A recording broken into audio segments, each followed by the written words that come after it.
What's in a name? How did we even end up having names? It's thought humans started using very simplistic language about 100,000 years ago when we were hunter-gatherers, but language became a lot more complex when we started farming and living in communities. If you've read Yuval Noah Harari's book *Sapiens*, you'll know that he writes about the first written language of Sumerian. This was spoken in southern Mesopotamia, presently known as Iraq. He mentions a 5,000-year-old clay tablet that seems to have been used for accounting purposes, and on it it's written that 29,086 measures of barley have been received. It was signed off by someone called Kushim. This might be the first ever recorded name, although in other languages such as Chinese, symbols are thought to have designated a name. Today we are going to explore nomenclature. In this episode of the Infographics Show, most popular names around the world. Don't forget to subscribe and click the bell button so that you can be part of our notification squad. First of all, we should point out that a lot of Western names originate in the Bible and are slightly different in each language they are used. The name John, for instance, comes from the Hebrew name of Yochanan. It means Yahweh is gracious.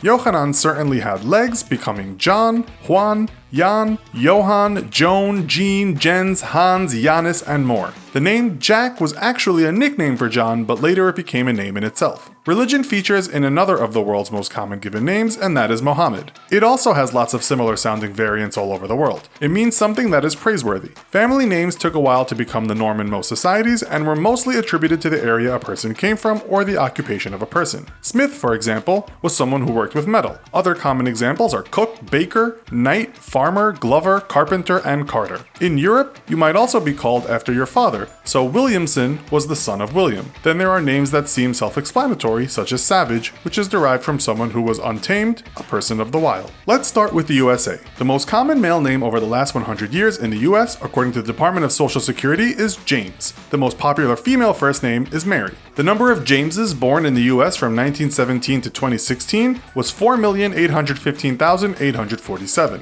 John, Robert, Michael, and William are not too far behind. The number of Marys born was 3,455,228, followed by Patricia, Jennifer, Elizabeth, and Linda. Both James and Mary are New Testament names and obviously have staying power. The United States Census Bureau tells us that the most common surname is Smith and has been for decades. It's followed by Johnson, Williams, Brown, and Jones. While all these names look as though they originated in the UK, they also encapsulate other nationalities whose former name was made to sound more English. Speaking of the UK, does it have a similar name trend as its former colony? The answer is yes. A 2017 report by data intelligence specialists tells us that the most common given name for a male in the UK over the last century is William, followed by George, Thomas, James, and Charles. Mohammed is also very common nowadays, but it's also spelled different ways. According to the same report, only 2 girls' names have stayed popular over the last century, and those names are Elizabeth and Sarah. While it seems there are stalwarts on the common names list, things are changing in the UK.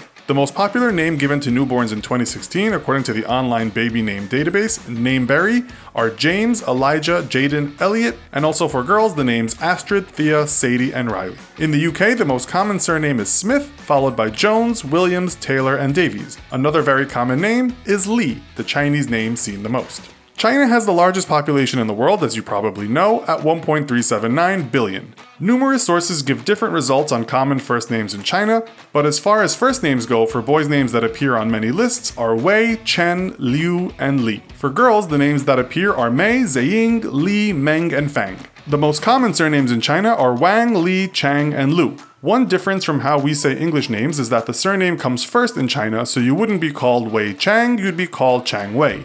And yes, many people have the same first and last name, such as the many famous Li Lis. Over to the second most populated nation on Earth, India. Again, various lists give different answers. It does seem though that in terms of male names, the most popular boy's name in India right now is Arav. We should say here though that this list is the most popular chosen name for a newborn. It doesn't seem that any comprehensive historical statistics of Indian first names are available. Arav means peace and wisdom. Following it in popularity are the names Rayansh, Mohammed, Vihan, Ayan, and Atharv. The most popular girls' names in the same report were Adya, Ananya, Shanaya, Fatima, and Sri. As for Indian surnames, they usually denote a region, religion, occupation, or even a caste. A caste is a system which designates a kind of birthright. The most prevalent surnames in the country are Singh, Kumar, Das, Kaur, and Mandal.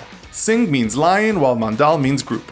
Other common names are Sharma, Patel, and Khan. India is so ethnically diverse though that it doesn't really have a comparison to the English John Smith. Let's go to the other side of the world now and look at Brazil. The most common name for a man in Brazil by a long way is Jose. The name comes from Hebrew and is linked with the English name Joseph. According to the same 2016 survey, the other most common given names for men in Brazil are João, Antonio, Francisco, and Carlos. For women, there is a similar disproportion to that of the male Jose, in that Maria is way out in front of all other female given names. Following Maria comes Anna, Francisca, Antonia, and Adriana. The name Maria actually accounts for around 6% of the entire population. This means in the English version of the most common couple, that couple would be called Mary and Joseph, which perhaps sounds familiar to anyone who is Christian. As for last names, the vast majority of common last names have Portuguese origin, the most common of which is Silva, followed by Santos, Sousa, Oliveira, and Pereira. What about countries with strange naming customs? Iceland is one such country. There you don't have a surname relating to family historic lineage for the most part, but relating to the mother or father's first name. So if the dad is called John, the boy will be called Johnson. The daughter will be called